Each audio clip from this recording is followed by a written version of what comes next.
నేను last week జెడ్విహెచ్ఎస్ సాలూరాలో 10th class విద్యార్థులకు career guidance workshop నిర్వహించాను. వారికి నేను ఒక ప్రశ్న వేశాను, మీ దగ్గర 100 రూపాయలు ఉంటే ఏం చేస్తారు అని.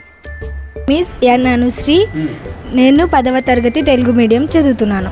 ఒకవేళ నా దగ్గర 100 రూపాయలు ఉంటే, అయినా నా దగ్గర ఆల్రెడీ ఉన్నాయి, కానీ మీరు ఒకవేళ ఇస్తే పేదవాళ్ళకి కానీ ఎవరికైనా ఏమైనా లేకపోతే ఇవ్వచ్చు.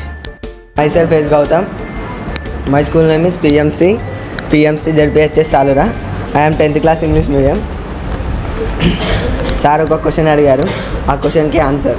నేను 100 రూపాయలు నా దగ్గర ఉంటే నేను ఇన్వెస్ట్ చేస్తాను ఒక యాప్లో, యాప్లో నేను 100 రూపీస్ ఇన్వెస్ట్ చేస్తాను.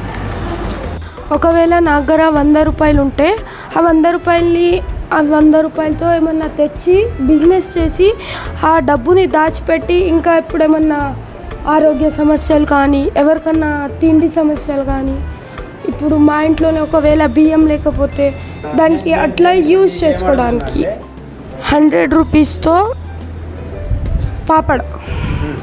పాపడ్ తెచ్చి అమ్మితే, ఇప్పుడు 10 రూపీస్ పాపడ్ని 20 రూపీస్ పాపడ్ చేసి, లేకుంటే 40 రూపీస్ పాపడ్ చేసి అట్లా అమ్మితే ఎక్కువ డబ్బులు వస్తాయి.